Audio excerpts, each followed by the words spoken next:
el totalitarismo. Solo la izquierda es totalitarista, la derecha también. Saludos a todos quienes se atreven a pensar y cuestionar. Hoy hablaremos de eso precisamente, del totalitarismo. Es un término que está en boca de un montón de gente, pero la gran mayoría no tiene idea de lo que está hablando. ¿Por qué digo eso? No quiero ser despreciativo ni nada por el estilo. El asunto es que hay términos que pertenecen a una disciplina determinada, en este caso la filosofía política o la ciencia política, como el totalitarismo, ¿no? Como la izquierda, como la derecha. Debiéramos saber todos, por lo menos elementalmente, qué son estas cosas, ¿sí? Pero lastimosamente no tenemos manera de conocer, digamos, lo mínimo en teoría política. Así que en este canal, y seguramente hay algunos otros emprendimientos, vamos a buscar explicarte de la manera más sencilla qué es el totalitarismo para que lo emplees de manera adecuada y no lo uses de manera arbitraria, tal y como lo están haciendo muchas personas de pie, pero también los políticos, ¿no? Y los políticos por dos razones. Una, porque manipulan a través del uso de terminología de este tipo. Y dos, porque confunden. O sea, de hecho, sufrimos en esta época un problema con los políticos. Son lo más incompetente que se haya visto en la historia. O sea, realmente, si un historiador de aquí a unos 20 años trabaja esta época, tiene que fijarse en esto, ¿no? Es decir, la total incompetencia de esta gente, a veces no solamente intelectual, sino en un sentido práctico, operan para otros, ¿no? Y juegan a la política, o sea, ¿por qué? Porque van a obtener determinados beneficios de ella, ¿no? Entonces, estamos en una época complicada. Te recomiendo que veas mi video acerca de por qué los políticos son tan malos en esta época, ¿no? Doy algunas razones que son interesantes. Bien, vayamos a lo nuestro. Aquí cuando hablamos de totalitarismo, yo creo que todos intuyen una cosa, la suspensión de libertades, ¿sí? Ahora, ¿qué son estas libertades? O sea, cualquiera diría, oye, yo soy libre, ¿no? Pero están las leyes, ¿sí? Está la religión, hay muchas cosas que no te hacen libre, ¿sí? Pero tienen una buena razón también para existir. El concepto de totalitarismo está muy relacionado al concepto de Estado, ¿sí? Porque si de lo que se trata es de la suspensión de las libertades, el que administra las libertades es precisamente el Estado. Si te estoy diciendo esto, es porque dentro de la teoría, por ejemplo, ¿no? de Max Weber sobre el Estado tiene dos características así muy generales. Una es la territorialidad y otra es la existencia de un órgano administrativo que monopoliza el uso legítimo de la violencia física, ¿sí? Es decir, esta institución, ¿sí? El Estado, que es la que monopoliza el uso de la violencia física, el uso legítimo, ¿no? Es decir, tienen no solamente capacidad, sino que la voluntad de los demás implica esa capacidad. ¿En qué sentido? Si te fijas, el Estado de Derecho que tenemos ahora en prácticamente todos los países del mundo, tiene reglas, ¿no? Y estas reglas implican una cuestión filosófica que es bien interesante de ver desde las ideas de el Marqués de Beccaria en su famoso Tratado de los Delitos y de las Penas, donde señala lo siguiente. En el Estado, cada uno de nosotros cede un pedazo de su libertad. Y el depositario de esas libertades, ¿no? Cedidas por los ciudadanos es el Estado precisamente. ¿Qué parte de nuestra libertad cedemos? Cedemos, por ejemplo, el derecho de vengarnos de la manera que querramos, ¿no? Si alguien nos hace algo, nosotros podríamos hacer lo mismo, ¿no? Lo mismo a esa persona. No lo hacemos porque existen leyes, ¿no? Y estas leyes van a determinar, las leyes van a determinar una restricción a nuestras libertades. O sea, cada vez que nosotros vemos las leyes, vemos un impedimento, ¿no? Las leyes no están, digamos, explícitamente para decir qué puedes hacer. Claro que en algunos casos, cuando se da alguna cuestión negativa, se dice que sí se puede hacer frente a lo que no se puede hacer. Pero en general, si una ley o si un cuerpo jurídico no te dice que algo está prohibido, pues está permitido. En el caso de un Estado totalitario, todo esto desaparece. Es decir, no solamente el Estado conculca una parte de la ley, de los derechos o las libertades de las personas para garantizar el resto, sino que directamente lo toma todo, ¿no? Y básicamente la presencia del Estado va a estar en absolutamente todo, ¿sí? Es decir, por eso la relación con el Estado. Ahora, ¿cómo va la explicación del totalitarismo? La palabra totalitarismo ya se emplea a finales del siglo XIX y a principios del siglo XX. Es más, una idea general, digamos, tiene que ver con el fascismo italiano, ¿no? Porque de hecho, al parecer, varios miembros del partido de Mussolini ya se consideraban a sí mismos totalitarios, ¿no? Es decir, en esa época no había una construcción teórica del totalitarismo, ni habían pasado todas las barbaridades que pasaron después. Entonces, en los años 20, mucha gente estaba muy tranquila y, bueno, algunos miembros del partido fascista italiano tomaron esta idea, ¿no? Es decir, somos totalitarios porque queremos que todo esté en el Estado, queremos controlarlo todo. Y nada puede estar fuera de él, ¿no? O sea, el Estado es básicamente el alma del país, ¿no? De la nación, de lo que sea. Entonces, la idea estaba ahí, pero el Estado fascista, el gobierno de Mussolini, controlando al Estado, convirtiéndolo en Estado fascista, no logró tener todas estas cosas que lo convertirían en un Estado totalitario. Es decir, no tenía el control de absolutamente todos los aspectos de la vida de las personas. Y precisamente eso nos va a indicar, o sea, no el caso de Italia, que lo tomo más del historiador Barbero, italiano también, sino de Hannah Arendt.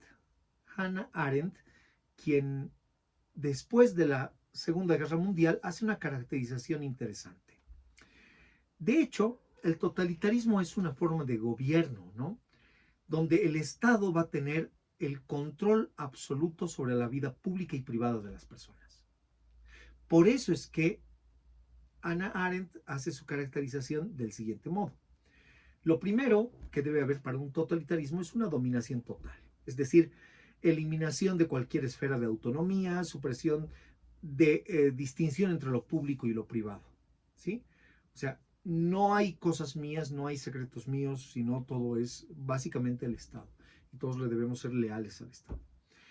De hecho, puede haber incluso supresión de alguna religión en un Estado totalitario, ¿no? De hecho, hay supresión política. Si va a haber una dominación total, entonces simplemente el partido gobernante es el único partido y se restringe cualquier otro tipo de organización partidaria. Eso es lo que implica dominación total. El segundo aspecto, la segunda característica es el uso sistemático del terror. Es decir, en el fascismo, por ejemplo, el terror se manifestó a través de los campos de concentración, ¿no? Las cámaras de gas, es decir, el exterminio masivo de judíos, de gitanos y otro tipo de grupos que se consideraban, ¿sí? No solamente decadentes, sino inferiores, ¿no? Y que amenazaban de alguna forma con la pureza racial y todo esto, ¿sí? Es decir, el terror implicaba un control férreo, ¿no? De quién podía seguir, quién no podía seguir. En el estalinismo, si es que hacemos una comparación, porque los dos ejemplos característicos que da Hannah Arendt son precisamente el nazismo, el fascismo nazi y el estalinismo, ¿no? En el estalinismo, ¿cuál era el terror? Las purgas políticas, ¿sí? Es decir, ya había sido fácil deshacerse de algún modo de la oposición, pero el problema era el enemigo interno, ¿no? Interno al partido, ¿sí? Juicios políticos y cosas por el estilo, un sistema de persecución que Stalin implantó, debido, dicen algunos, a su mismo carácter, ¿no? Paranoico, ¿no? Pero que en esas altas esferas del poder, a ver quién no es paranoico, ¿no? Es un problema. Ahora, el terror no solamente va a ir contra la oposición, ¿no? O sea, tiene que destruir de alguna manera la capacidad de las personas de razonar directamente, ¿no? O sea, o de ver la racionalidad de las leyes, ¿sí? Lo que se busca es que las personas simplemente acaten lo que se está diciendo como correcto. Después está la ideología, ¿no? Es un tercer aspecto interesante que proporciona Arendt. La ideología es un instrumento de control, ¿no? Es decir, eh, se adoctrina a la gente, ¿sí? La educación va a servir para difundir la ideología, van a servir la propaganda, ¿no? Y todas estas cosas. Creo que mis perros están muy agitados. Bueno, seguimos. La ideología entonces, en el caso, por ejemplo, de la Unión Soviética, como todo el mundo sabe, era el marxismo-leninismo, ¿no? Y en la época, bueno, dentro del fascismo de la Alemania nazi, el nacionalsocialismo o nazismo, ¿sí? Una doctrina además racial y que se consideraba a sí misma una especie de avance o superación de lo que habían sido el liberalismo y el mismo comunismo, ¿no? Entonces, un régimen muy ideologizado puede tender a esto, ¿no? Ahora, muchos de los partidos poseen ideología, no ese es el problema. El problema es cuando la ideología la impones a tal grado que privas el derecho a la gente de discutir la ideología, de transformar las ideas, de proponer nuevas cosas y todo lo demás. Después, el líder también, ¿no? La cuarta característica sería que el líder es una figura central, omnipresente, ¿no? Y creo que en el caso de Hitler y Stalin, ambos más o menos cumplían eso. Ya había dicho, es la quinta característica, había señalado algo, vamos a añadir algunas cosas. La propaganda, ¿no? Ahora, fíjense que cada uno de estos elementos lo tienen nuestros gobiernos, nuestros estados, ¿no? Es decir, los gobiernos que manejan la forma del Estado. Y la propaganda y manipulación se suelen hacer, pero hay niveles éticos, hay niveles de respeto al propio Estado, es decir, hay gente, diferentes gobiernos que han sido, digamos, republicanos y que pretenden mantener el statu quo y por lo tanto no pueden ser tan agresivos con la propaganda porque obviamente deben cumplirse los ciclos, ¿no? Y la política debe seguir funcionando en sus países, eso es muy interesante. Pero lo que estamos viendo ahora, por ejemplo, en esta época, es que la propaganda manipula excesivamente, ¿no? Es muy difícil hablar con la gente, especialmente la que no está dentro de los círculos académicos, porque generalmente repiten lo que escuchan, ¿no? Especialmente en los medios masivos, la televisión y todo eso. Gracias a Internet y a las redes sociales tenemos alternativas, pero es muy difícil para una persona buscar o investigar este tipo de cosas, ¿no? Y además que así las encontrara, mentalmente va a ponerse frenos, ¿no? Precisamente la propaganda implanta sesgos, ¿no? Para esto vean, también tengo un video en el canal sobre los sesgos cognitivos, ¿sí? Y cómo opera la propaganda política.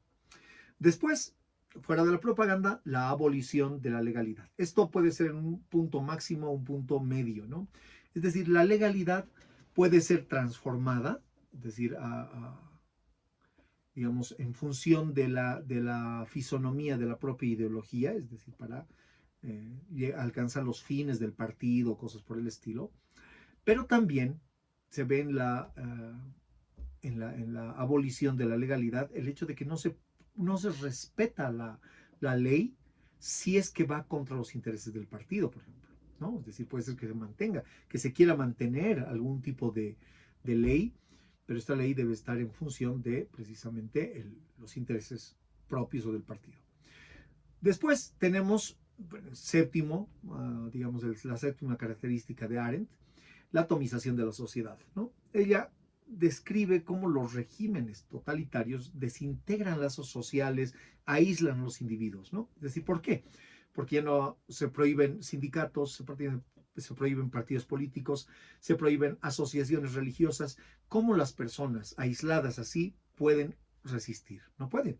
Entonces ya no hay capacidad de organización de la sociedad civil y por lo tanto está cooptada en un estado totalitario, ¿no? Después, ciertamente esto es correcto, es decir, hay una realidad alternativa. ¿Cuál es la octava característica de la que me quejo de Hannah Arendt? El desprecio por la realidad objetiva. De hecho, pero yo lo que contrapongo a esto es que en realidad la mayoría de los gobiernos proponen una realidad alterna a la realidad, ¿no? especialmente para esconder los errores y problemas. Lo que hemos visto, por ejemplo, en la guerra ruso-ucraniana es que al principio ambos estaban con una propaganda agresiva, ¿no? Pero dado el tiempo, las victorias rusas y demás, lo que hemos visto es que en Rusia, por ejemplo, se permite ver, digamos, canales occidentales, pero en Occidente no se permite ver canales rusos, ¿no? Entonces aquí hay una cuestión interesante que este desprecio por la realidad objetiva depende de en qué situación se esté, ¿no? Bueno, de hecho, no estamos hablando de totalitarismos en los casos que acabo de mencionar, pero estamos hablando de este elemento, de esta característica que tienen algunos gobiernos y algunos estados. Después, la idea de la movilización permanente, es decir, siempre debemos estar al pie de lucha. Esta es una idea que los totalitarismos, el stalinismo y el fascismo también, eh, ponían sobre la población, es decir, esta idea de estar en alerta constante, ¿no? Incluso en tiempos de paz, siempre nos pueden atacar, siempre nos puede suceder esto, hay que hacer campañas ideológicas, hay que discutir los asuntos, ¿no? Se hacen desfiles, se pide lealtad, ¿no? Activa de las personas, ¿sí? Una persona, un ciudadano preocupado por su familia y los intereses del Estado puede responder adecuadamente a esto. Entonces, esas características, sí, esas 9 características que les acabo de mencionar de Hannah Arendt, han perfilado más o menos la idea que tenemos ahora de totalitarismo. Pero no hay que pensar que los totalitarismos son iguales y además el concepto es muy complicado, ¿no? En el sentido de que, por ejemplo, a nivel ideológico, ¿sí? Había una gran diferencia entre lo que era el fascismo nazi y el marxismo-leninismo que trataba de implantar Stalin, ¿no? Eh, de hecho, el fascismo era racista, ¿no? Tremendamente racista, y buscaba la limpieza étnica, la desaparición de judíos, de gitanos, etcétera, ¿no? Mientras que la Unión Soviética, a pesar del control férreo y todo esto, lo que vemos es que buscaba más bien ser multinacional, ¿no? Por lo menos teóricamente se buscaba eso. Eh, Después, la Alemania nazi era profundamente nacionalista, ¿no? Y Stalin, por lo menos hasta cierto punto, seguro que la gente adquirió un nacionalismo prosoviético, pero la idea era no hacer eso, ¿no?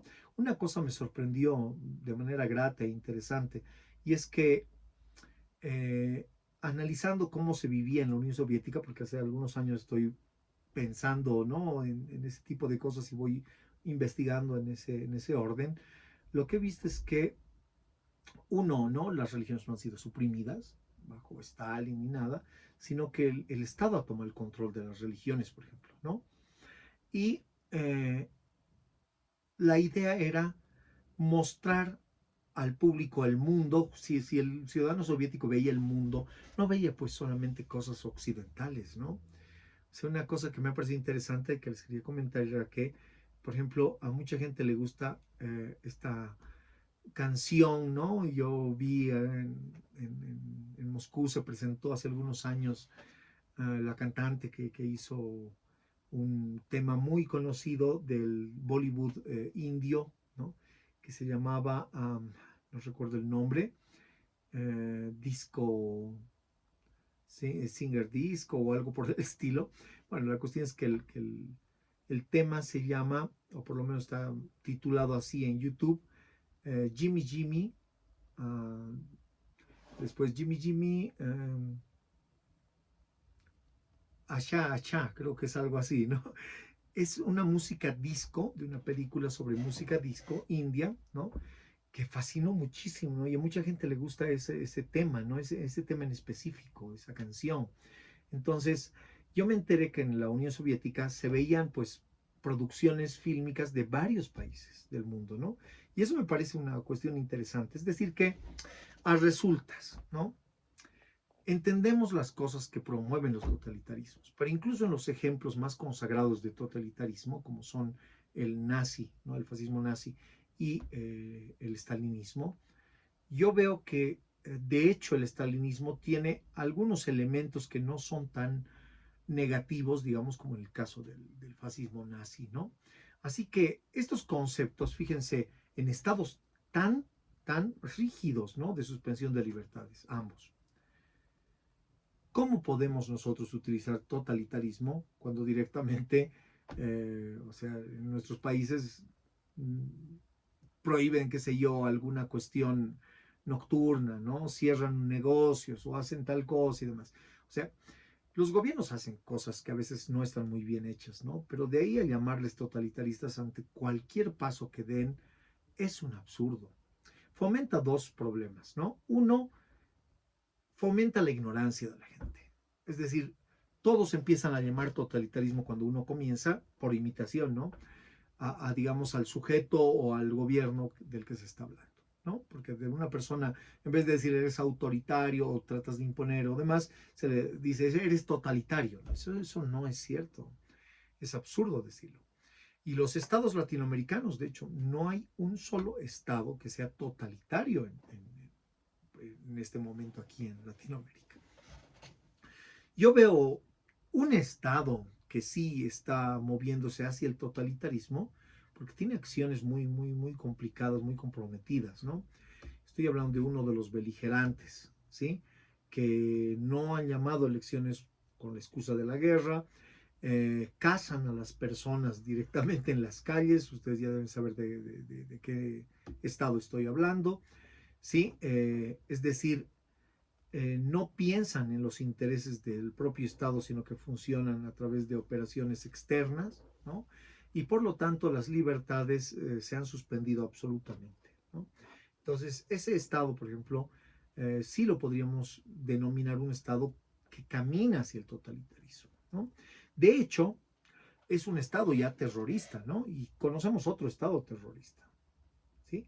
Aquel que estaba cometiendo el genocidio y todas estas cosas, ¿no? Entonces, ambos estados podríamos llamarles terroristas, podemos llamarles estados que se encaminan al totalitarismo, pero no son en este momento todavía estados totalitarios. O sea, más allá de los horrores que se pueden hacer, ¿no?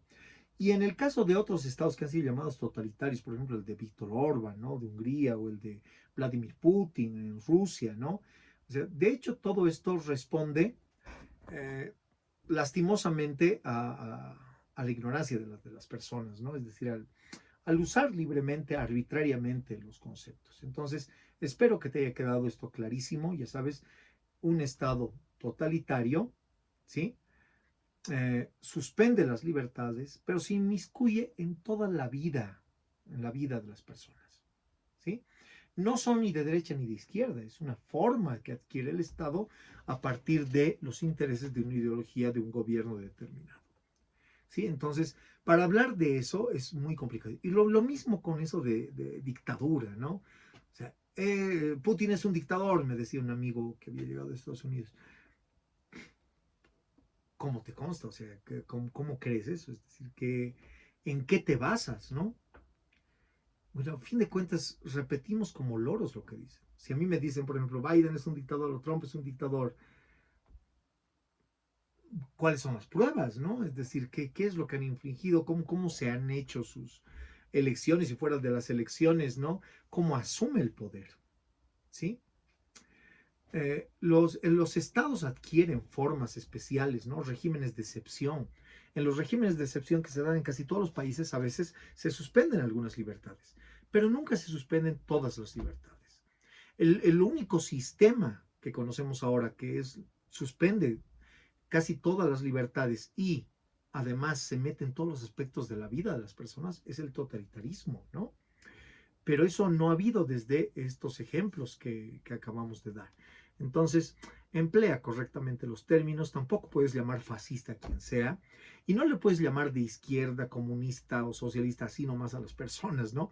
Te ruego que revises muchas cosas del canal si tienes preocupación por cualquiera de esos conceptos y que nos sigas para la siguiente. Un abrazo, feliz 2025 a todos y a todas. Espero estar un poco más seguido aquí. Ya saben, tengo muchas complicaciones a veces con cuestiones académicas, pero estoy siempre a sus órdenes y si quieren escribirme, pues escríbanme a cualquiera de mis redes.